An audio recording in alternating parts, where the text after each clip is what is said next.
आज जो मौका देख रहे थे कि बाजार गिर जाए बड़ा, शुरू में गिरा बाद में चढ़ गया, सोचते थे यार अच्छे रेटों में माल मिल जाए, तो बाजार ओवरऑल आज गिरा ही नहीं। वो बस गाना गाते रहे, कभी न कभी, कभी न कभी, कहीं न कहीं तो मौका जरूर आएगा, मार्केट को गिराएगा, सस्ता माल दिलाएगा, देखते तू रह जाएगा।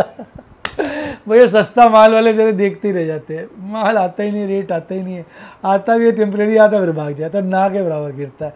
बाजार में ऐसा लल्लू कैच रखा है, लोगों को लगता है अब भी गिरा, अब भी गिरा, अब भी गिरा, डार्लिंग, पर गिरता नहीं है। बाजार तेज, भाई देखो बाजार में इस 15 दिन के अंदर एक बड़ी गिरावट आनी चाहिए। बाकी नो डाउट मैं काफ़ी फील करता हूँ, हालांकि मैं गलत हो सकता हूँ, कि इलेक्शन के रिजल्ट से पहले बाजार 23,000 काटेगा। ऐसे पता नहीं दिल से आवाज़ आ रही, गट फीलिंग आ रही है, एक गट फीलिंग होती है ना, वो आ रही है। बाकी गलत भी हो सकती है। अब आपको कौन सी गट फीलिंग आ रही है, आपको क्या लग रहा है बाजार कहाँ जाएगा, फटाफट कमेंट में लिखिए। डार्लिंग मैं सारे कमेंट पढ़ता हूँ।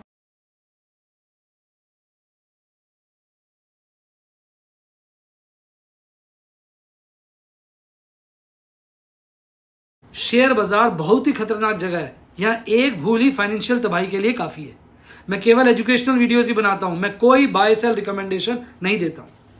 चर्चा किए गए स्टॉक उदाहरण के लिए हैं और खरीदने या बेचने की कोई रिकमेंडेशन नहीं है। मेरा यह मानना है कि शेयर बाजार में निवेश किसी के कहने पर नहीं करना चाहिए, बल्कि अपने रिस्क एपेटाइट और जानकारी के हिसाब से करना चाहिए। सदा याद रखें, जिसने ली टिप उसकी हुई डिप। शेयर बाजार में निवेश जोखिमों के अधीन है। निवेश करने से पहले सभी संबंधित दस्तावेजों को ध्यान से पढ़ें। हाय गाइस, आपका स्वागत है आपके अपने show MKJ talks for investment इन हिंदी में। कैसे हैं आप भाई? आज एशियाई बाजार बुरी तरह से मरा हुआ था, बुरी तरह से, पर अच्छी बात है भारतीय बाजार जो है ठीक ठाक बंद हुए, फ्लैट ही ऑलमोस्ट बंद हुए। पर इस वक्त यूरोप में और अमेरिका में बिल्कुल हरियाली छाई हुई है, बिल्कुल विपरीत लगता है। कल जो यूरोप और अमेरिका में हैरानी का दौर था, लालियाली का दौर था, वही आज एशियाई बाज़ारों में फॉलो हुआ, अब रिवर्स ट्रेंड होता हुआ नज़र आ रहा है। पहले मैं आपको एशियाई बाज़ारों का हाल बताता हूँ। निकाई 1%, ऑस्ट्रेलिया 1.5% से थोड़ा कम, चाइना के तीनों इंडेक्स आधे % से कम, फिलीपींस 1.5% से हल्का कम, साउथ अफ्रीका 0.5% से कम, हांगकॉन्ग 1.22% और कॉस्पी 0.25% से हल्का कम। इस गिरावट के साथ ये बंद हुए। पर यूरोप की बात करूँ तो बढ़िया मज़ेदारी है, लेकिन हालांकि कोई भी बाज़ार 0.5% से ज़्यादा तेज़ नहीं है, 0.5% के लपेटे में या कम ही बाज़ार तेज़ है।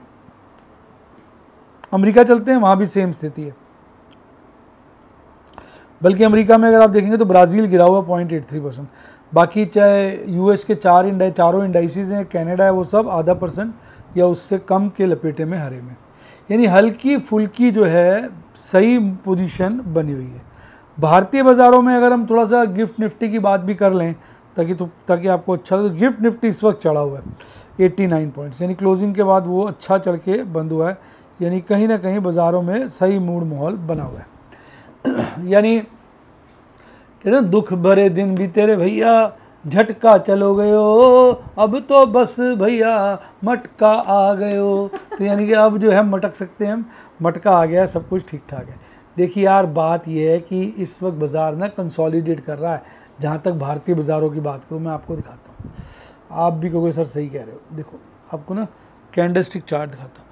और मैडम ने कैंडल से टिक चार्ट डाला नहीं, डाला है लास्ट में डाल दिया, क्या करा है कैंडलस्टिक, लीड डाला है, गलत है, ठीक है। ये देखिए 3 दिन से लगातार यहाँ पर कैंडलस्टिक चार्ट जो है कंसोलिडेट कर रहा है, और एक अच्छी बढ़त के बाद अब वो कंसोलिडेट कर रहा है। ट्रेंड तो आप देख ही रहे हो, अपवर्ड है। थोड़ा सा यहाँ पर क्योंकि लोअर बोलिंजर बैंड टच हो गया था, तो थोड़ा सा अपवाद ट्रेंड में आ गया था, अदरवाइज ट्रेंड जो है अपवर्ड है। और अगर आप देखेंगे यार, आपने इस बार स्क्रीनशॉट बढ़िया नहीं लिया, आप चेक करो खुद, उसमें नीचे टाइम आ रहा है, ऊपर भी कुछ आ रहा है, बढ़िया स्क्रीनशॉट नहीं आया। और MACD चार्ट पे बुलिश क्रॉसओवर लगातार मजबूत हो रहा है, RSI भी 60 के पार है, यानी आज हरी कैंडल बनी है, कल के मुकाबले बाज़ार काफ़ी नीचे खुला था, पर जहाँ खुला था उससे काफ़ी ऊपर बंद हुआ, यानी ओवरऑल बॉडी भी मजबूत है। यानी ओवरऑल आज मैं कहूँगा कि काफ़ी पॉजिटिव से पोजीशन या सिग्नल मिल रहे हैं, और ये भी आपने बाद में डाल दिया है नहीं सर, ये ना इस वाले फोन में 2 आ जाते हैं ना, पता नहीं जो भी आ जाता हो। अच्छा, अब देखो ग्रीड हल्का सा कम हुआ है, कल 59 चला गया था, अब 55.33 हुआ है, और ये जरा हायर साइड पे हैं सारे, ये बड़ा नेगेटिव बन रहे हैं इस वक्त, ये है ना, सारे नेगेटिव है। तो ये सब चीज़ें हैं, इसी वजह से बाजार गिरा था। और हो आज तो भाई सब कमाल ही हो गया, एफआईज तो ऐसा माल बेच रहे हैं हर सेगमेंट में जैसे पता नहीं क्या हो गया। ये तो भला करो डीआईज का जिन्होंने खरीदारी करी, एफआईज ने आज 2213 करोड़ का माल बेचा, डीआईज ने 1102, और कुल मिला के 1111 करोड़ की बिकवाली हुई कैश सेगमेंट में। एफआईज ने इंडेक्स फ्यूचर बेचे, एफआईज ने स्टॉक फ्यूचर तो दबा के बेचे, और उसके बाद कुल बिकवाली बहुत बड़ी आई है आज, 1450 करोड़ और 14,200 करोड़ कह लीजिए, 1450 नहीं 14,200 करोड़ की बड़ी बिकवाली आई है। फिर भी बाजार हमारे नहीं गिरे, यानी रिटेल इन्वेस्टर आज काफ़ी बुलिश था, उसने माल खरीदा। अब ये थोड़ा सा कम हुआ है, इंडेक्स लॉन्ग और स्टॉक लॉन्ग भी काफ़ी रीजनेबल हो गई है, जो सारा 57.44 हो गया था, अब काफ़ी रीजनेबल हो गया उस हिसाब से। अब आप देखो आज निफ्टी 50 हल्का सा गिरा हुआ था, आज निफ्टी 100 हल्का सा गिरा हुआ था, आज निफ्टी ऑटो हल्का सा गिरा हुआ था, बाकी सब हरियाली में थे। और इंडिया विक्स भी कमज़ोर था, इंडिया विक्स अगर कमज़ोर हुआ है तो ये तो मजबूती का संकेत है। एडवांस डिक्लाइन रेशियो भी अच्छा था, 1667 शेयर चढ़े हुए थे, 613 गिरे हुए थे। और आज पीएनबी, लॉरस लैब, मन्नापुरम और नैल्को भाई साहब धमाके मचा रहे थे, धमाके। अब अगर आप यहाँ देखोगे, आप डिक्लाइन में डिक्सन की लगी हुई थी, टोरेंट की लगी हुई थी, डीएलएफ की लगी हुई थी, गोदरेज प्रॉपर्टीज़ की बैंड बजी हुई थी। 1667 शेयर गिरे हुए थे और चढ़े हुए थे, और 613 गिरे हुए थे, अच्छा रेशियो। अब बाजार को देखिए आप, बाजार का अगर आप ध्यान से देखिए, चार्ट देखिए, ट्रेंड जो है ऊपर की ओर है। चूँकि कल के मुकाबले बाजार गिरकर बंद हुआ, इसलिए लाल लाल लाल लाल नज़र आ रहा है। 22,453 में बाजार बंद हुआ था, गैप डाउन ओपनिंग भी अच्छी खासी, 22,385। बॉटम शुरू में बना लिया 22,346 का, ये बड़ी बुरी हालत थी। फिर लगातार चढ़ता रहा 22,521 का, यानी लाइफ टाइम हाई से सिर्फ 8 पॉइंट दूर पहुंच गया। यहाँ पर लाइफ टाइम हाई फिर बना दिया, लगभग लाइफ टाइम हाई के आसपास आ गया। फिर एक अच्छी क्लोजिंग दी है 22,434 की, हालांकि बाद में काफ़ी गिर गया, अपने लाइफ टाइम हाई से लगभग 90 पॉइंट गिर गया, और ओवरऑल 18 पॉइंट गिरकर 0.08%, थोड़ी सी डाउनवर्ड साइड पे बंद हुआ, लेकिन फ्लैट बंद हुआ। आज Shriram finance, NTPC, Divi's lab, TCS, Axis bank, tech Mahindra, Bharti Airtel भाग रहे थे। गिरने वालों में Nestle, Bajaj auto, doctor Reddy lab, Kotak Mahindra, Britannia, HDFC life और सिप्ला थे, ये गिरे हुए थे। और ये तो हमने डिस्कस कर ही लिया। अब ऑप्शन चेन एनालिसिस देखो, 22,434 में बाजार बंद हुआ तो 22,500 पकड़ो, 22,400 देख लो, 22,500 देख लो।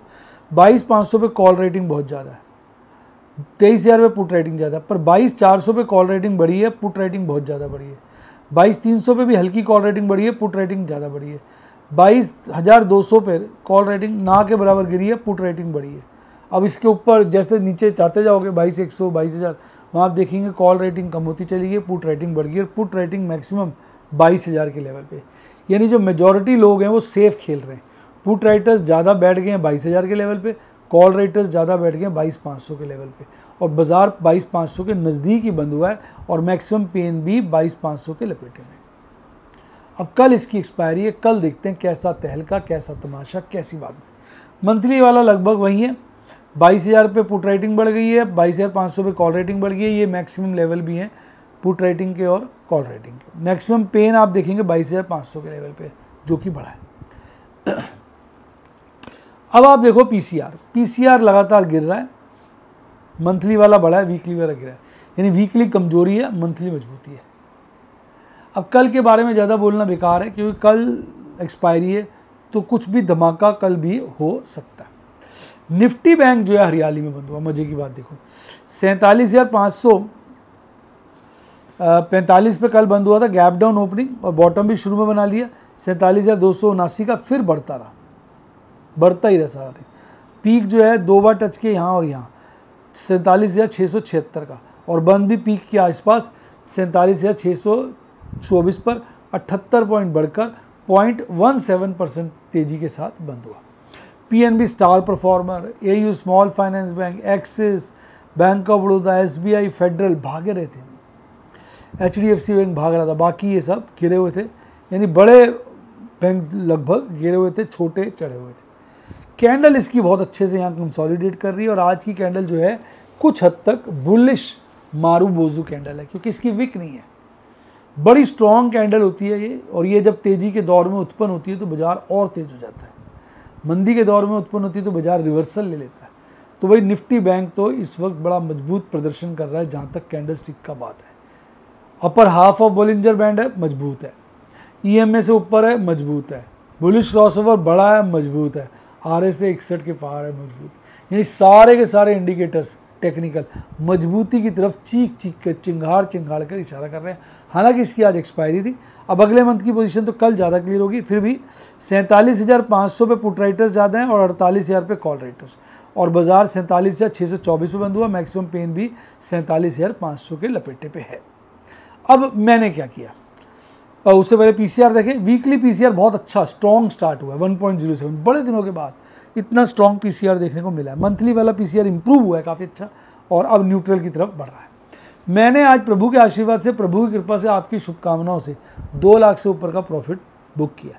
मैंने 4 फ्यूचर स्क्वेयर ऑफ किए जिनकी वजह से ये प्रॉफिट हुआ। 2 एग्रेसिव पुट बेची है, 6 सेफ पुट बेची है, 1 कॉल सेल भी करी है, 2 नई पोजीशनें कैश में बनाई है। सेफ पुट का मतलब होता है जो करंट प्राइस है उससे दूर की पुट बेची है, दूर की कॉल बेची है। एग्रेसिव पुट का मतलब होता है जो करंट प्राइस है उसके आसपास की पुट बेची है, रिस्क ज़्यादा लिया इसलिए एग्रेसिव। अब मैंने आईटीसी के 2 लॉट पड़े थे, मैंने 1 लॉट स्क्वेयर ऑफ कर दिया, 1 बच गया। ये प्रॉफिट 2 का, इसको डिवाइड बाय 2 कर दीजिए तो 1 का प्रॉफिट आ जाएगा। 3 मैंने फ्यूचर स्क्वेयर ऑफ कर दिए टाटा टेक के। मेरे पास 7 फ्यूचर थे, 4 बचे पड़े, तो ये जो प्रॉफिट है ये 7 का, इसको आप 4/7 से 3/7 से मल्टीप्लाई करिए। 3 बेचे हैं ना, तो 3 का प्रॉफिट आ जाएगा। टाटा केमिकल मैंने क्या बोला है, टाटा टेक बोल दिया गलती से, टाटा केमिकल है साहब, साफ लिखा है यार, पढ़ सकते हैं आप, टाटा केमिकल है। और आईटीसी, हालांकि मैंने आईटीसी रोल ओवर नहीं किया, इनमें रोल ओवर भी किया था मैंने। तो ये थी सारी कहानी। भाई देखो, बाजार तो रोज़ वोलेटाइल हो चुका है, कभी कुछ, कभी अंतर्राष्ट्रीय बाजारों से पहले रिएक्ट करता है, कभी बाद में रिएक्ट करता है। अपनी दोनों तरफ की तैयारी है, प्रभु के आशीर्वाद से, प्रभु की कृपा से काम धंधा ठीक चल रहा है। आपको क्या लग रहा है? मेरे को तो लॉन्ग टर्म ट्रेंड तेज, 23,000 इलेक्शन तक कट सकता है, ऐसा मेरा मानना है। इलेक्शन रिजल्ट तक मैं गलत भी हो सकता हूँ, क्योंकि नौस्तमस्त तो नहीं। 23,000 का लेवल मिलता है तो मुझे लगता है इलेक्शन तक बाजार काट सकता है, पर उससे पहले 1-2 झटके भी दे सकता है, क्योंकि लंबे पीरियड के इलेक्शन है, पूरा 2 महीने की कहानी है, जून में जाकर रिजल्ट आएंगे। आप अपने विचार कमेंट में लिखिए, और अगर आप सीखना चाहें, मैं टिप नहीं देता हूँ, क्योंकि मेरा मानना है जिसने टिप उसकी भी टिप मैं सिखाता हूँ। कोई मेरे से पूछ भी ले, से कोई आइडिया दे दो, मैं कहता हूँ नहीं भैया अपने रिस्क एपेटाइट से करो, मेरा काम पढ़ाने का है। वीडियोज़ और डेमोज के द्वारा मैं आपको risk management, risk reward relationship, cash management, ये सब चीज़ें करके और दिखा के समझाता हूँ। अगर आप मेरे स्टूडेंट बनना चाहें यूट्यूब पे, तो मेंबरशिप सेक्शन में जाके बने। व्हाट्सएप पे ज्वाइन करना चाहे तो 70 11 323 077 70 11 323 077 पे मेरी टीम को कॉल करें। डीमैट अकाउंट खुलवाना हो तो इसी नंबर पे कॉल करें, या लिंक ले लें डिस्क्रिप्शन बॉक्स में। टेलीग्राम चैनल का भी लिंक डिस्क्रिप्शन बॉक्स में। इसी के साथ साथ bye bye, God bless you, happy investing, और आप स्टॉक मार्केट के बेताज बादशाह बने।